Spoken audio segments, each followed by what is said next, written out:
Hello there, YouTube. This video is my response video to the questions that I put up, my answers video for my 1,500 sub Q&A. Now, I asked for some questions. I know that even though I've got 1,500 subs, at least half of those are either bots or old subs from like 2012 when I was doing old videos as part of the Skeptics community, so I was expecting a lot less questions than these kinds of videos tend to get. I thought maybe I might get a dozen questions. I asked the beginning of March, so I've left it up now for, 10 days is it now? Something like that. Oh, yeah, it's been up for 10 days. It's the 11th of March. I asked on the 1st. So in 10 days, I have had 27 questions on Gilded, which... that's a lot of questions. That really does kind of limit me, because it means I've got maybe 2 to 3 minutes to answer each question if I want to fit this into an hour, as I tend not to make my my videos longer than an hour. That said, I haven't had a single question on the community tab on YouTube, which I think goes to show just how little the community tab on YouTube gets used. The YouTube community tab was one of those things where it had its heyday for like 10 minutes, where the community tab was extremely overpowered, and if you posted something on the community tab, it would suddenly get you loads of views, and now it barely gets any views at all. Like, you've got to already be big for the community tab to do anything for you. It's not well optimized. Anyway, that said, I've still got 27 questions to go through, so let's start and we'll see how far we get. I've got my phone here. I'll be reading off these questions. Now, I've literally just gone in and I counted up the questions. I've not pre-prepared answers. However, I did try and record this video earlier, and I spent 15 minutes on the first question, and then about 15 to 20 minutes on the next two, and I was already at 45 minutes, and that has only 3 questions. It was crap, so I scrapped that video, and I'm going to try again and try and be brief, and try not to jabber on as much as I usually do. So, first question. Which of your hobbies has the best YouTube community? Now, I don't know about you, but I'm not a member of a great many different communities on the internet. There are communities out there. There are retro gamer communities, there's speedrunning communities, there's some communities around like horror films, things like that, but they're relatively niche and they tend to be fairly small. I've noticed with gaming, the gaming communities are even smaller, and they tend to be focused on a single game. Like Hollow Knight has its own community, and it's actually a really good community. I'm part of the Hollow Knight Discord. It's quite welcoming, it's quite nice, but I'm not really active in any of them. The only community I really started to communicate with was the Booktube community, and as people are very well aware, I am not welcome in the Booktube community. I'm not left-wing enough for them. I speak my mind, and I call people out when they lie. And given that Booktube is predominantly woke, far-left liars, to not put too fine a point on it, they don't like me much. It's led to an issue, really, where the Booktube community has shrunk and shrunk and shrunk for me. Now there's only you fine people watching, and that's fine. I don't really care. It's why I said I was largely leaving Booktube and just making this an everything channel. I'm still watching Booktube. I have well over 300 Booktube channels that I follow on my Booktube channel. I have different YouTube channels. I have this one where I post videos and I comment occasionally with this channel, but I have about 5 or 6 different channels that are all connected to this one that I can flip between, and they have different subscription lists. And my Booktube one has well over 300, because there's that many Booktube channels. It's by far the largest number of subs I've got on any of them. I don't watch all of them. I barely watch a fraction of that, maybe 10 to 20% of it. But yeah, that's Booktube for you. It's very, very wide. It's very broad, but it's also very much a clique, and it's kind of high schoolish. You have to have the same opinions or you're simply not welcome, and you will get pushed out to the fringes. Speaking of that, next question. What's the craziest thing you've heard Steve Donoghue claim? And yes, you are a shit-staring little sod for that. It says, how's this for a shit-staring question? Yes, it is a shit-staring question. Steve Donoghue likes to think that he's a pariah in Booktube. He's not. Many Booktubers will actively mention him and tag him and discuss his discussion points. Like, he's still an active part of a subset of Booktube. And as he said, his little section of Booktube very much shares opinions, but they're all still fairly left. They're just not woke, which I'm thankful for. But Steve Donoghue is a compulsive liar, and I don't understand why no one else calls him on it. His ridiculous number of books that he claims to read, like he claimed at the end of February to have already read 191 books this month. I checked how many days that would have been. That would have meant he read 3.5 books a day. That is not impossible, but extremely improbable, and would require him to be reading things like novellas. Like, if he's reading anything close to a fantasy book, like, I've got a couple of fantasy books right here, right by me, and, like, if he's reading books the size of these, there's no way he's finishing 3 of these in a day. Like, these books are not small. That's Empire of the Vampire and the Ember Blade. Like, these are standard-sized books by today's standards in the fantasy genre. And as he says, he reads in the 15 or 16, you'd think he'd know by now, but 15 or 16 genres that appeal to him in the new releases in the American book market. But yeah, I don't believe a word of that.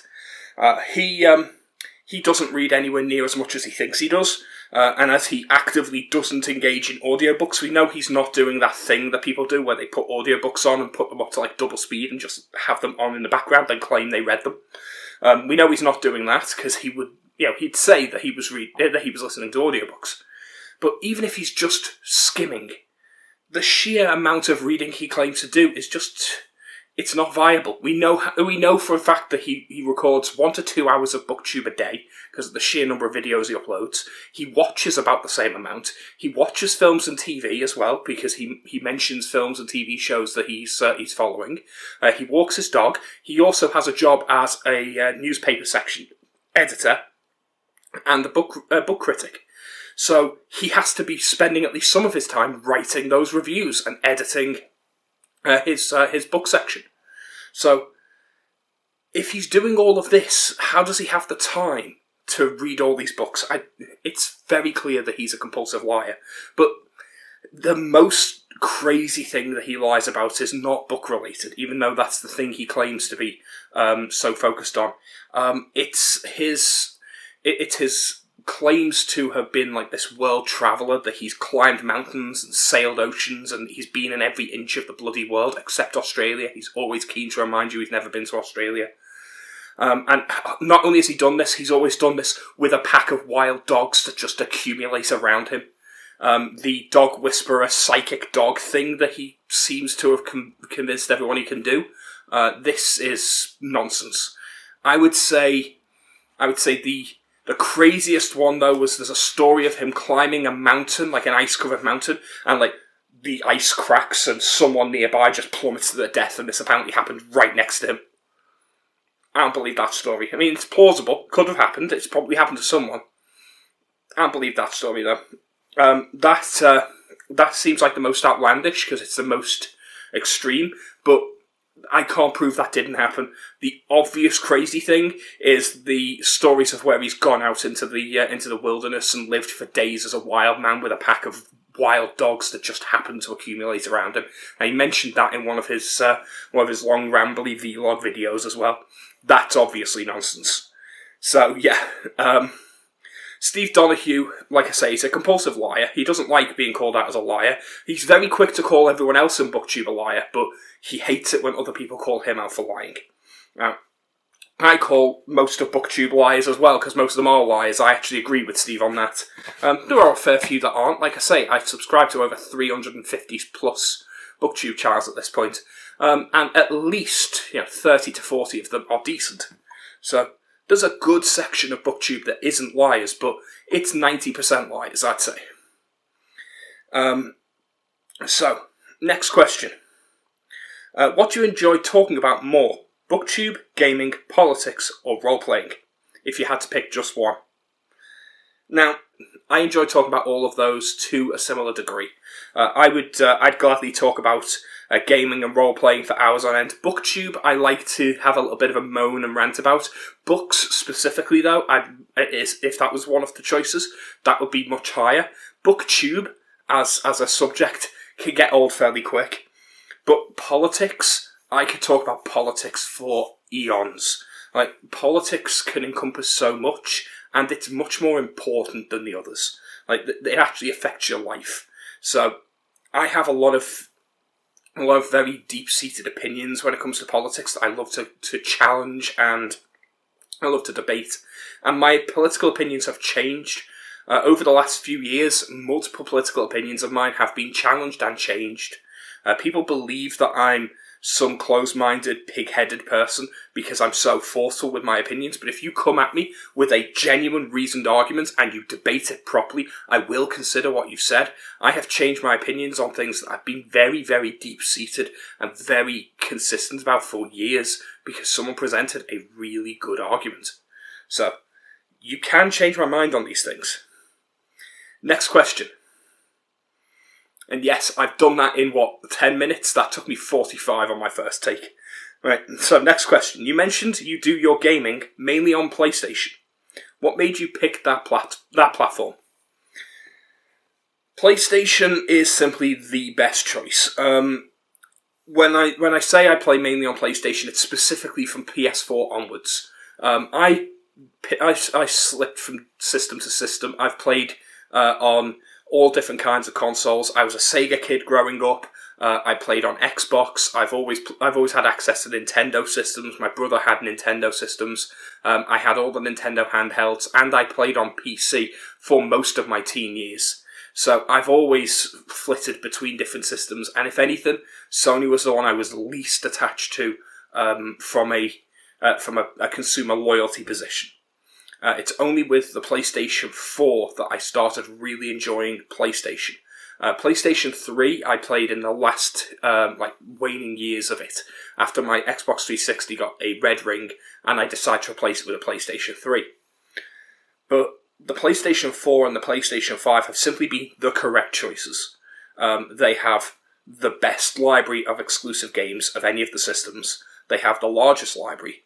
They have the most consistent library of games that I could think of. Nintendo is only really useful for its Nintendo exclusives because it's always a generation behind, and Xbox basically doesn't have any exclusives. Now, I could have gone PC, because PC would have had all the same exclusives that Xbox would have had, and you can effectively emulate Nintendo, and I'd have been okay there, but I'd have missed out on the Sony exclusives. And also, whilst there are exclusive games on PC that I would have been able to go for, I much prefer physical formats. I like physical media. I'm not a digital person. I don't like digital rights management, and I like to collect my games. I'm the same with books. I have physical books. I'm the same with films. I like to have my Blu-rays and my DVDs. I like to have a wall with a bookshelf with all the stuff that represents my tastes visible. Digital media just doesn't do that for me. So PlayStation was the only real solution. If PC still had physical game releases, I may have gone for PC. Because PC is generally a better experience if you've got a high-end PC. It is way more expensive, though. So that's something to consider. And now, PlayStation 5 is actually beating out all but the most extreme PCs for performance. So I feel like I've got the right system for pretty much anything. I do still play on PC, because there are some games that, again, only come out on PC, but that's getting smaller and smaller. Even the strategy games that you think of as PC games, like The Sims, or Cities Skylines, or Civilization 6, they all have PlayStation 4 versions, so they run really quite well, actually. Hello there, sorry about that. I've just had a delivery at my door. So, that's okay, I'm fairly sure I know what that is. I ordered some t-shirts. So, to carry on, I just answered the question on why I picked PlayStation, so next question. Which book or book series do you think is most overrated, and do you want people to stop talking about? Now, I'm likely to piss a few people off with this answer, but there's an obvious answer here, and it's Lord of the Rings. Lord of the Rings has a rabid fan base that seem to consider Lord of the Rings to be the de facto #1 best fantasy novel ever. The thing is, they've managed to get legitimacy because they've convinced the literary fiction and classics readers that Lord of the Rings is the exception. That there are fantasy novels, and then there's Lord of the Rings, which is a step above them. So if you look at the literary fiction types, those snobby prats, and the classics readers who all read stuff that's at least 200 years old, they will, relenting, go, yeah, we'll accept Lord of the Rings. Lord of the Rings can count as a classic, even though it's considerably younger than all of the old classics they normally read. They'll allow it to count. So they elevate Lord of the Rings up considerably, and then all the fantasy readers elevate it considerably. If you look up top 10 fantasy novels or top 10 fantasy series, there is a solid 50-50 chance that Lord of the Rings will be #1, and if it's not #1, it's almost certain to be in the top 3. If it's not #1, Stormlight Archives will probably be at #1, or one of the Stormlight Archive books, or Malazan will be at #1, or one of the Malazan books will be at #1. And that really depends on whether or not the channel is a devoted Malazan channel or not. If it's not, then it'll either be Lord of the Rings, or it'll be Stormlight. Very occasionally, you'll get someone to put Lord of the Rings in the top 3 and will actually put something that they love at #1. But that's getting less and less likely. Usually, Lord of the Rings gets the #1 slot. And if not, it's definitely in the top 3. And it's there out of obligation. Most of the people putting it there do not revere Lord of the Rings to the extent that they claim. It's not one of their favourite fantasies. They're putting it there because they feel they have to, and that needs to stop. Be fucking honest. Stop putting books in your list because you think they need to go there. Actually rate the books based on how much you personally enjoy them. If you genuinely love Lord of the Rings, great, good for you. I look at the videos that Bald Book Geek puts up. He genuinely loves Lord of the Rings. I can tell he's passionate about it. I can also tell that most people are not. Most people aren't that passionate about it. They like it. Maybe it would make your top 10. But does it really make your top 3? And is it really your absolute favourite? No, it's not, is it? Be honest. So yeah, Lord of the Rings is my answer. And it's because people are lying. It's another issue with Booktube is full of people who often unintentionally lie. So, next question. Which piece of media has been your biggest influence and why? Okay. This one is, I'm going to go back to video games for this. This is Final Fantasy VII. And the reason I'm going to say Final Fantasy VII is that I don't consider my influence to be the stuff that's influencing my work, because my writing has not been published. I haven't finished any of my books. I've got 4 novels that are somewhat towards writing, and I've got ideas for others. But I've got 4 that I've actively been writing, and I've been flitting between them for about 8 years now. I have severe ADHD, as you're probably well aware, and I have issues with chronic fatigue, chronic pain, which means I'm rarely in a position where I feel up to actually doing anything. I have, however, got this new little laptop, which it's a tiny little thing. Right, like I say, I was getting this refurbished. Cost me 30 quid. So, really well worth doing. This will not have the internet on it. It won't have any other ability other than word processing. This wouldn't be able to play a video game unless it was an 8-bit game, that kind of thing. It could just about run Doom. Right? So, I'm not gaming on this thing.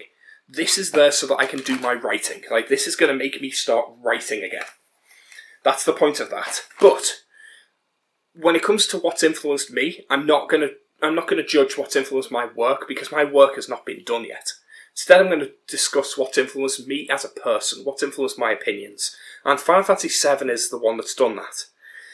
Final Fantasy VII, if you're not familiar, is a Japanese role-playing game that has a storyline based around you saving the world from a crazy person who has developed this delusion because of cloning experiments and things like that he's uncovering the secrets behind. I won't go into too much detail. At the same point, you are facing off against the Shinra Corporation, a corporation that has effectively created a huge wealth disparity by drawing all the life force of the Earth up and turning it into energy. Effectively, it is a massive allegory for fossil fuel. Now, at the time, when I was a kid, I didn't see this as an allegory for the oil industry. I just saw this as an evil corporation draining the life out of the planet, and it literally drains the life out of the planet in order to generate energy. So areas where they put their generators become dark and dingy, and plants won't grow, grass doesn't grow on the land becomes barren and wasteland-like.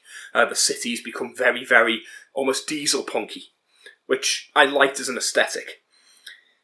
This made me very anti-capitalist, anti-monopoly, anti-government and corporation crossover. I like government and corporation to be very separate. And it also made me very much an environmentalist. From my earliest political memories, I was very focused on environmental issues and clean energy and things like that. And Final Fantasy VII is what put me in that direction. So I would say Final Fantasy VII is what fostered my most left-wing beliefs, because they are largely considered left-wing beliefs.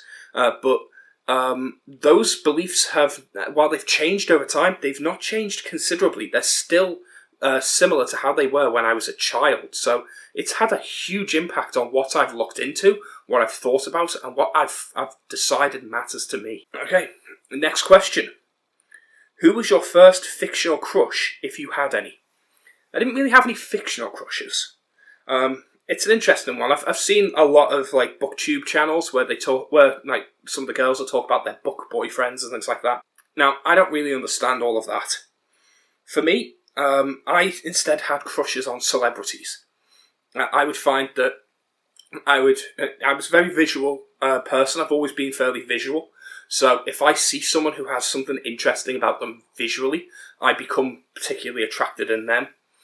So I'd say the first young girl that I found attractive as a kid was probably Larissa Olinik, the actress who played Alex in The Secret World of Alex Mack, which is a children's program on Nickelodeon.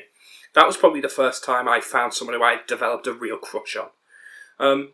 I've developed many, many crushes over the years, over various different actors and actresses. There's a few that, to this day, I still think are particularly beautiful. But it's one of those, beauty is one of those things where, as I get to know the person, their beauty changes in my eye, because while I'm initially attracted to the looks, as I learn more about their personality, that can very much alter how I see them. Which means I'm finding less and less celebrities interesting today, because all I need is to hear the celebrity talking about nonsense in an interview and reveal how uneducated or ill-informed or simply manipulated by politics they are. And almost all celebrities are woke left-wing mouthpieces. So as soon as I hear them talking about the gender pay gap or Black Lives Matter or something like that, I immediately lose interest in them. So there's not many celebrities I actually find all that appealing anymore. As for fictional characters, I don't think I've ever really had a fictional character crush. I'm not sure how that would work. I don't tend to develop that from reading about something. Maybe if I saw a character in a TV program or a film, but unless they were animated, it would likely be the actor or actress that I'd end up developing a crush for. And I've never really found, animated characters all that appealing. So, yeah, that's my answer anyway. Next question. What software do you use to make videos? This is a really easy question. I use the audio software Audacity or Audacity. I'm fairly sure it's Audacity, but it could be pronounced either way.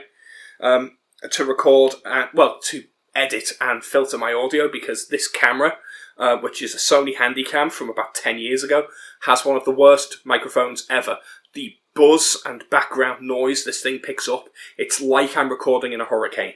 So I need to go through about 4 different layers of filtering before I can get anything out of it that's usable. Then I put this all into Sony Vegas Pro 8, which is video editing software that I've been using for almost a decade again. It's a very old program. You can't buy it anymore. I think Sony Vegas is up to like version 20 now, something ridiculous like that. And I run all of that on Windows 7. Like, my stuff is old. It's very old. I just don't have the cash to upgrade things anymore. Like, and computers are expensive. Programs, software is equally as expensive. So, for me to upgrade to a modern system with modern software, I'd be looking at a couple of grand, and I just don't have that. Anyway, next question. What is your go-to comfort in terms of books, games, movies, TV shows, etc.? A mixture of all of these would be great. Well, my go-to comfort for books doesn't exist. I find that reading requires genuine effort for me. So if I'm going to pick up a book, I know that I've got to put the effort in to actually sit and read it. My ADHD and my fatigue means that I'm not going to just sit, relax, open book and start reading. Now, I have to plan time. I have to sit and make myself start reading. Once I'm about 5 to 10 minutes in, I'll keep reading for 2 to 3 hours. But starting reading is not something I do to relax. It's something I do because I want to engage with that media, and it takes effort for me. So books, I don't have any comfort reads. I do have comfort shows and comfort games. For gaming, everyone already knows it's platformers. I've been playing platformers since I was 4 years old. I pretty much played every platformer that's come out between 1985 and 2015, and I only use that as a cut-off date because the indie revolution kind of exploded the number of platformers that come out, so I don't want to say I've played everything that's come out, because the last 10 years, the number of games that have come out is exponential. So I'm almost certain to have missed at least a few. But yeah. Platformers are my go-to for games, but for TV, stand-up comedy and sitcoms. British sitcoms are usually very short. You're looking at 6 to 8 episodes per season, usually less than 4 seasons. Like, you're looking at 2 to 3 seasons for a lot of the shows. Sometimes they'll go on a bit further, maybe 5 or 6, but that's a rarity. So most British sitcoms, you're looking at less than 30 episodes for the whole thing. So I can watch through sitcoms comfortably and get a feeling of progression. But I do like American sitcoms as well. I watched How I Met Your Mother. I've watched Big Bang Theory, even though I find about a third of it is really bad, like the geek equivalent of blackface. About a third of it's actually genuinely funny. So it's one of those where it's a hit and miss show, but if it's on the background, it's fine. I really like The Office, the American version, not the British version. The British version I think is a bit too dour. And I absolutely love Scrubs. Scrubs is a fantastic show. So those are the things I gravitate towards if I want comfort watches. Next, what fictional character do you think you have the most in common with? Most in common with, I'm not sure. But most identify with, I've got a category of character in mind, and it sounds a bit pretentious when I say this, but it's basically Sherlock Holmes adjacent characters, not necessarily Sherlock Holmes himself, but Gregory House from House MD and Temperance Brennan, aka Bones, from the TV show Bones. In both cases, I see a lot of myself in them. With House, I see his chronic pain, and I see his issues with addiction, and I see his need to be right as issues that I've faced a lot in my life. And with Temperance Brennan, I see her devotion to facts and her refusal to accept supernatural thinking, her approach to science, and her dismissal of psychology as something that I did a lot in my younger life. I've become more accepting of psychology, but I'm still very critical of it. And I'm extremely critical of supernatural thinking and religion the same way she is. So I see a lot there. I also highly value my intelligence. As someone who's got a lot of physical issues, I've never been an athlete. I'm never going to be the kind of person who's got a lot of physical accolades under me, but I have always taken the time to read and learn. So I consider myself to be an intelligent person. Most people would agree with that. At least most people have in my experience. And I highly value my intelligence. I highly value my academic my academic time, even though I've not really achieved anything in academia, due to my ill health, I never even finished my degrees. I went to study my chemistry degree. I left after 2 years, and I had nothing to show for that. I took those credits forwards and went instead to study a forensic master's, which would have become a forensic biochemistry degree. But instead, I had to drop out of that. Instead, I cashed in what credits I had over the 2 degrees, and it equaled a HND, which is about 2 years' worth of a 3-year degree. But even that's not especially qualified in anything, really. I would have liked to have done more in academia, but I was in and out of hospital at the time. I had surgeries, and I was unwell. I wasn't able to keep up, and that's always bothered me. But I've always felt like I was a scientist at heart, so these 2 characters represent some of the stuff I wanted to have done, and even to the point where I did some of my studies in forensics on bone markings and blood spatter analysis. So I've even studied some of the similar issues that I've come across in shows like Bones. Anyway, I'll move on to the next question. Who is the booktuber you look forward to uploading the most? You know what? There are a few. I'm trying to think of them all, but I'm almost certain to forget them. Like I say, I've subscribed to well over 300. I would say Shelf-Centered is one. Squirrel's Bookshelf is another. Bald Book Geek, I do watch a fair bit of. Matt's Fantasy Book Reviews is another one that I watch a fair amount. Michael K. Vaughan, Criminale. I do still watch Murphy Napier. I do still watch a lot of her stuff, though she started doing a lot more manga stuff, which I'm not really as interested in. And obviously Steve Donoghue. I watch a lot of Steve Donoghue, just because even though he does compulsively lie, he's still entertaining to watch. There's loads more on top of that. Like I say, there's hundreds of channels that I'm subscribed to, and I do watch a fair few of them. I very rarely watch every video a channel puts out, though. But those are just a few examples. And next question, this one's a long one, but I'm going to read it out.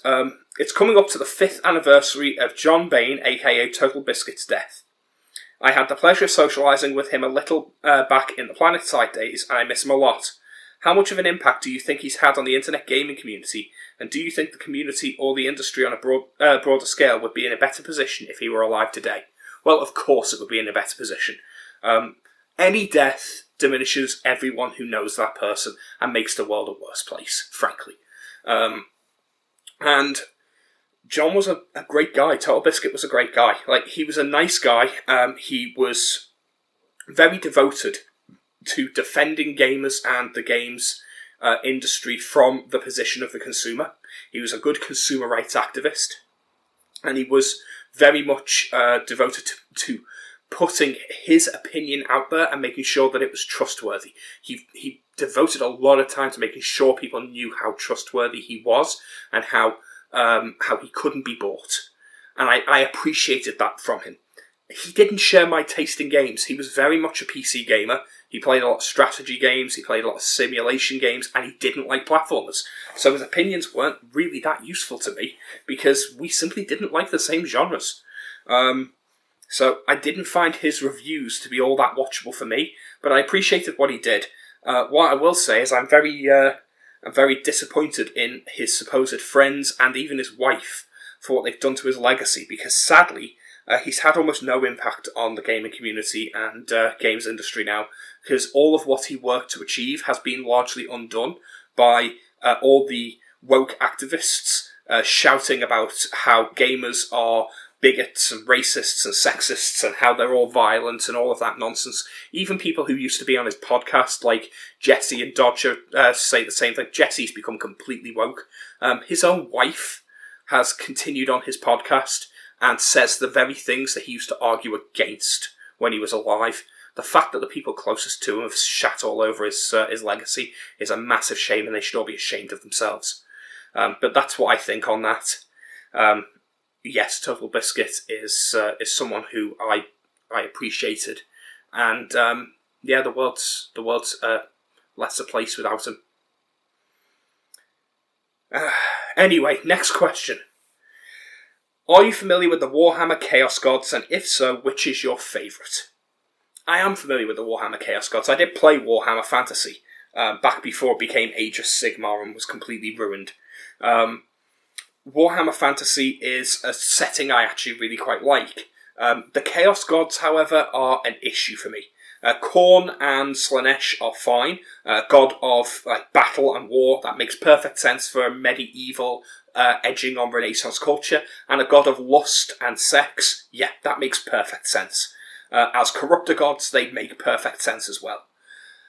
Nurgle doesn't make any sense at all. Nurgle should be a god that I would appreciate, but a god of blight and disease, and when you worship them, you become diseased and pus-ridden and filled with boils and things like that. That doesn't make sense.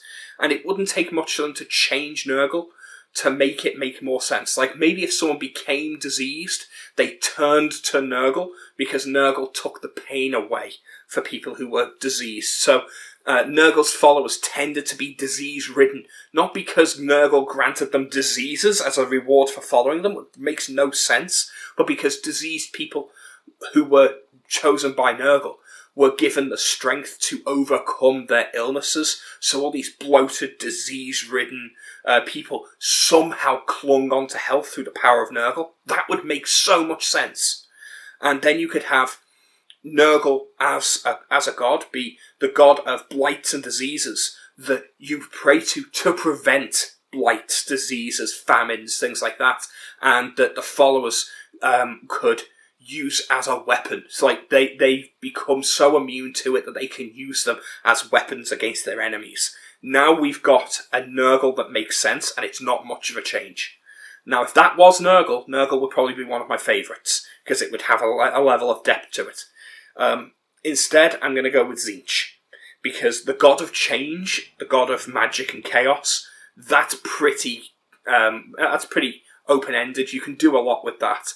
And I think Tzeentch has far more nuance to it and far more levels of interpretation to it than any of the others.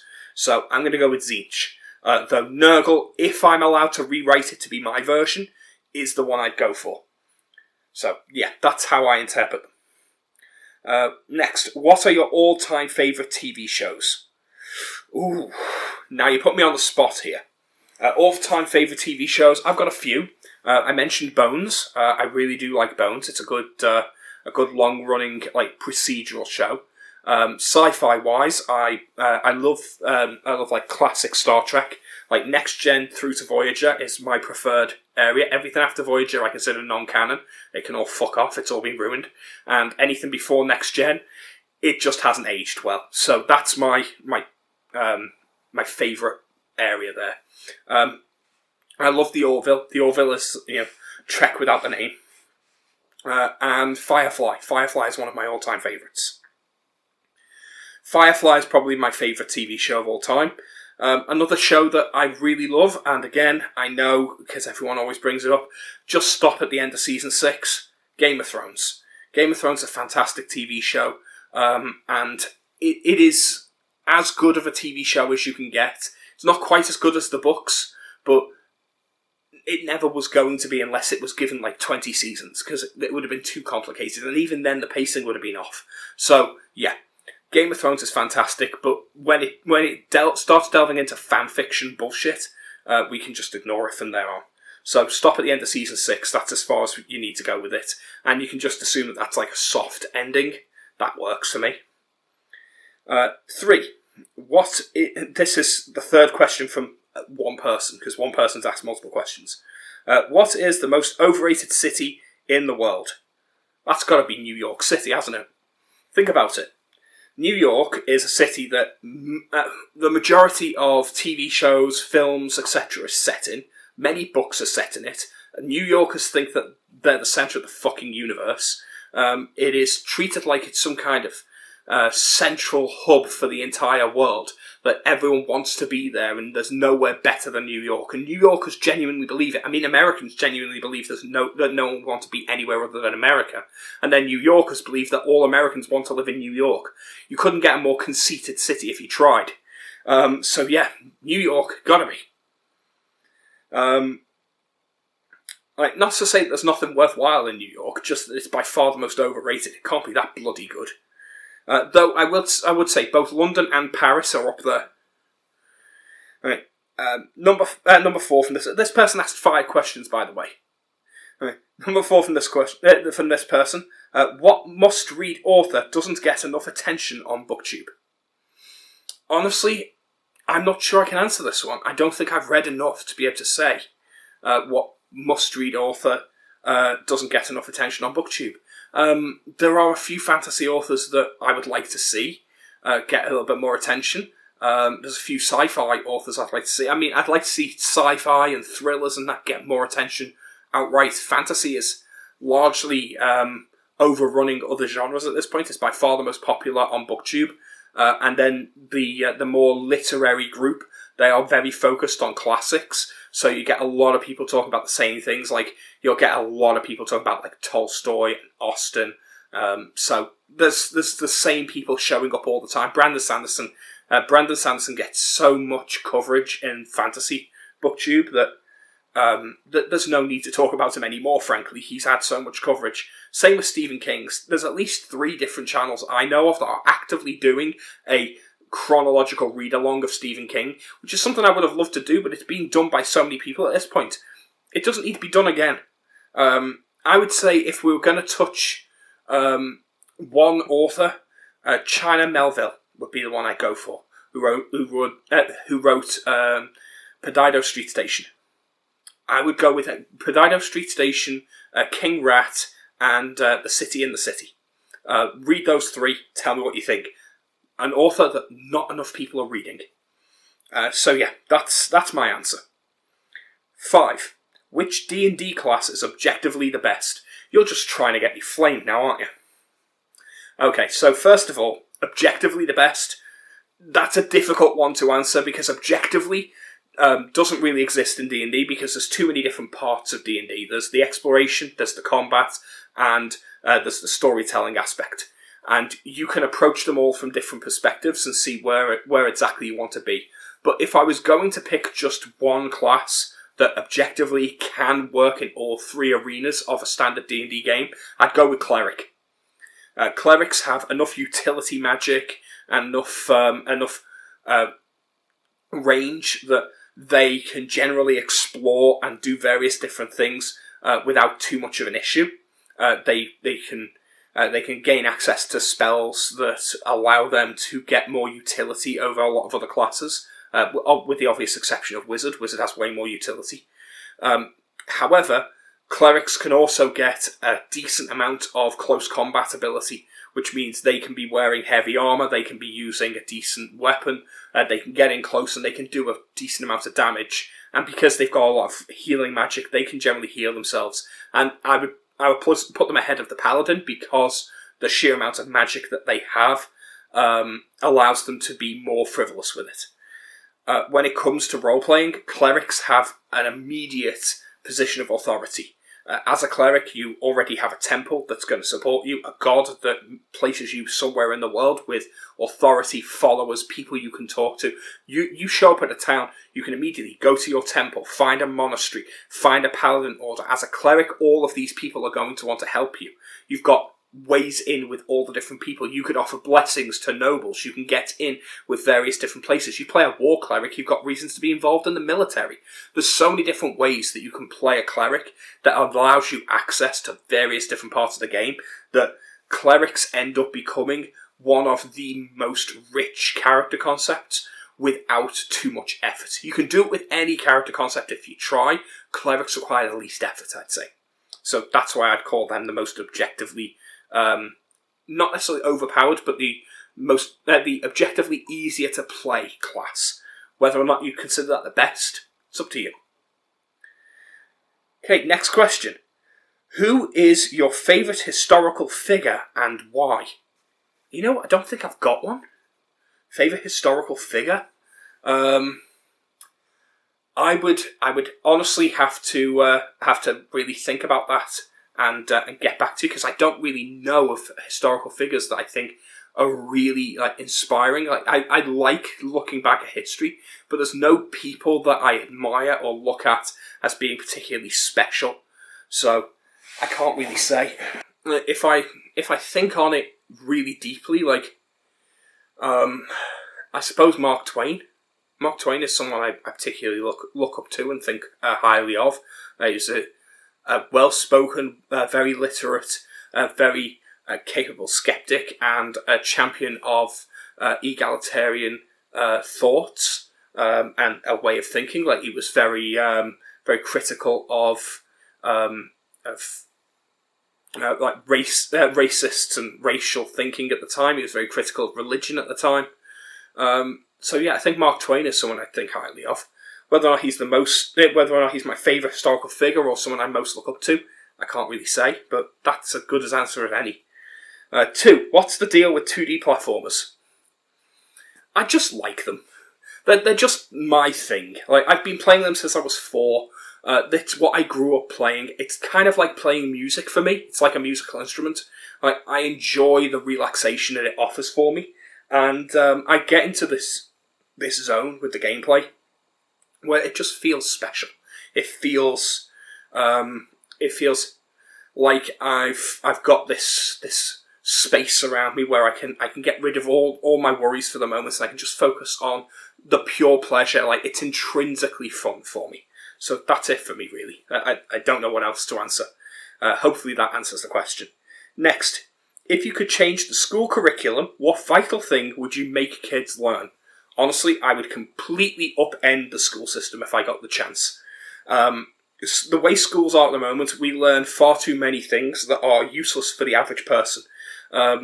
We don't need to be learning about literature. We don't need to be learning about science. We don't need to be learning about mathematics. We don't need these things. What we need is to be learning practical skills. I would have practical mathematics, which would be just what you need to do day to day, and a focus on money. So a focus on how to pay taxes, how to open savings accounts, how to budget properly, how to start a business if you wanted to, that kind of thing. Stuff that would be useful to an average person. Rather than learning quadratic equations, which you're not going to need for the most part. I have that as an option for somebody who wants to pursue it, but they don't need it. There should be some kind of politics class in school. We need to actually teach kids what politics is, because they're expected to vote in a system of elections and they don't know what any of it means. How are they supposed to elect a representative when they have no idea what any of the parties stand for or what any of the history behind the politics really is? But the most vital thing would probably be some kind of critical thinking class. Something that allows people to learn how to assess whether or not something is true or false. That's something that we need. It used to be called rhetoric, and it was a class taught in classical schools. We need that back. I think that's the most important. But yeah, there's loads of changes I'd make to school systems if I had the chance. Okay, so next question. What is the best games console ever? You're just looking to get me flamed, aren't you? There's no answer I can give that anyone will accept. The best games console ever? I mean, I'm going to have to say the PlayStation 4, because it's got so many of the best games, and it's got collections of games from other systems. So that would be what I would go for, probably the PlayStation 4. Now, I know a lot of people will... Wait, come on. Stop going funny on me. There we go. Right. I know a lot of people would expect me to go with a classic system, like the Super Nintendo or the Sega Mega Drive. And I do love those systems. They're fantastic systems. But let's face it, the best games console is what can play the most games that you want to play. And it's got to be, for me, the PlayStation 4. PlayStation 5 would also be up there because it's backwards compatible with the PlayStation 4. But that's just cheating. Like, the PlayStation 5 doesn't have much more than the PlayStation 4. It's much harder to get and far more expensive.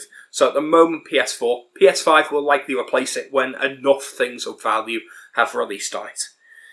So yeah, that's my answer there. Though, one that I do think is undervalued and underrepresented is the Sega Saturn. I loved the Sega Saturn back in the day.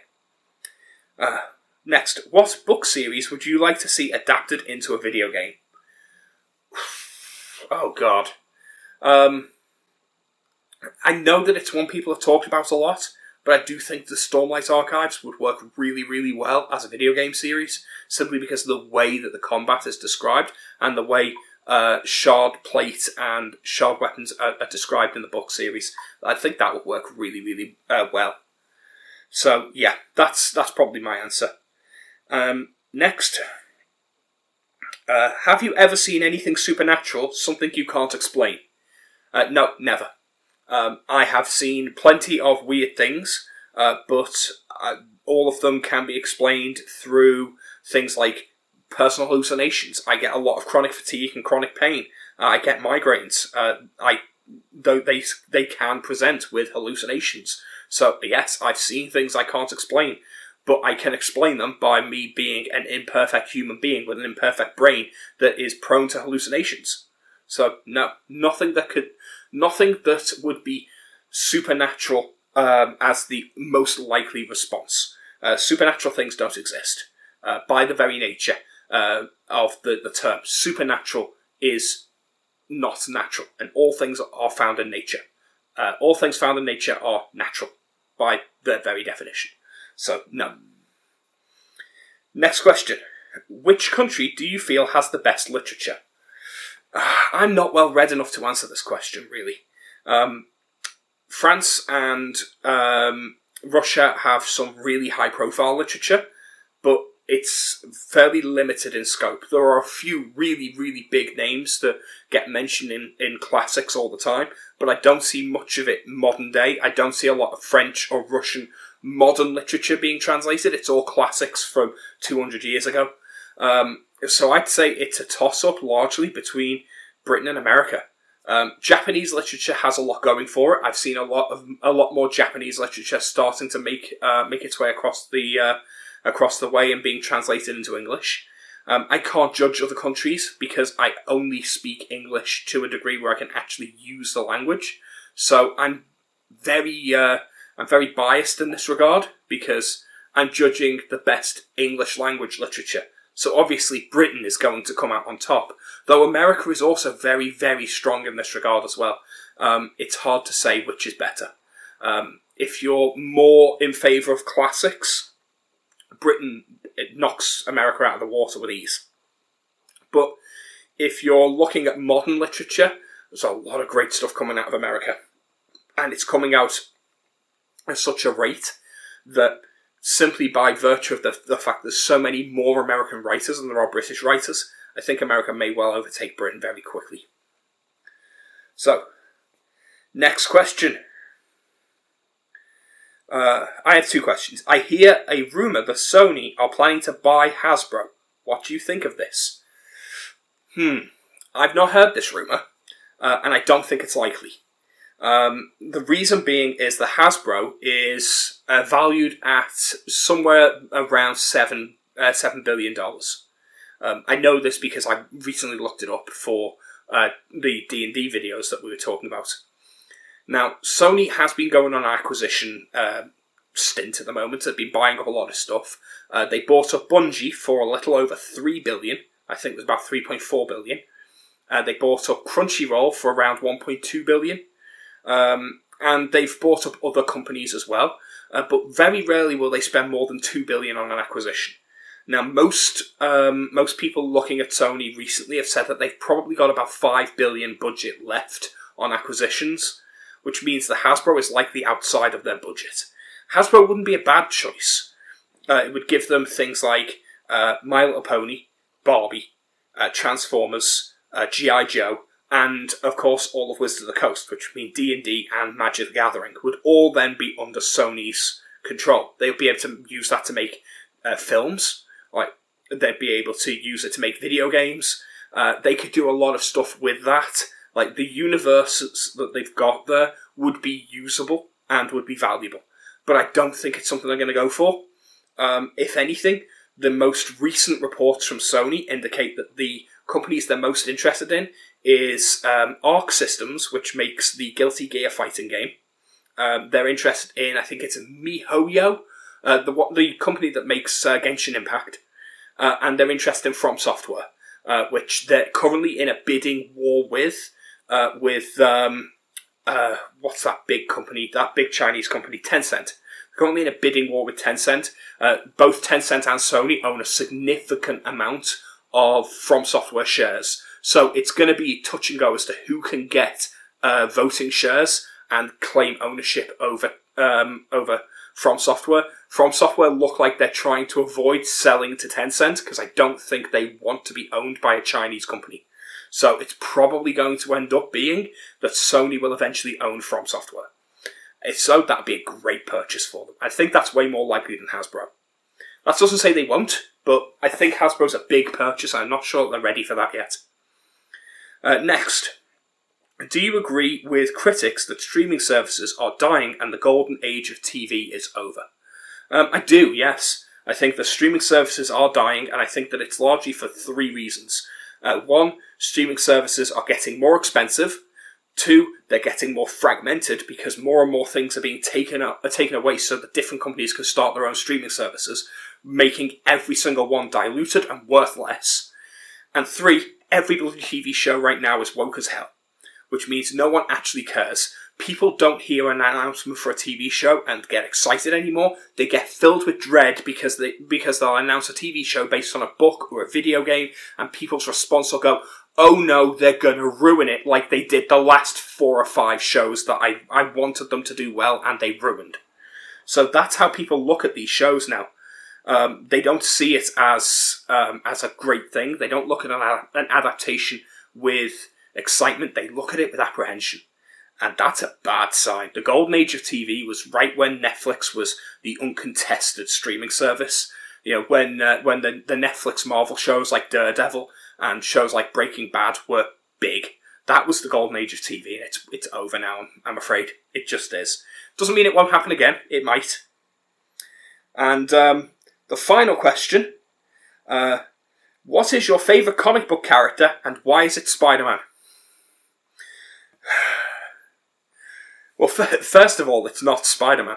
And second, I'm going to really annoy everyone by saying that it's Sonic the Hedgehog. Now, I know what people are thinking. That doesn't count. That's not a comic character. Yes, it is. Yes, it is. I read Sonic the Comic when I was a kid. And Sonic the Comic was a proper, proper comic, came out each week or each fortnight, something like that. And I bought it every single issue after issue. And I'm talking about the Fleetway Sonic the Comic, which is a comic that was published in Britain. It's not the same as the Archie comic that was published in America, that was then used as a basis behind the Sonic TV show. It's a very different world. It's darker and it's more intricate. It's got a lot more stories in line with the games. And they did something really, really interesting with Sonic and Super Sonic, where they had it be like this dark alter ego, and it be this internal version of Sonic that was dangerous and could almost like a Jekyll and Hyde kind of persona, which was a really, really good interpretation.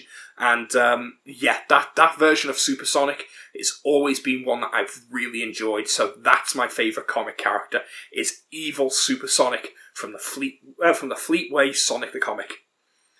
And with that, we've reached the end of the questions, and I think I might have got this down to just about an hour.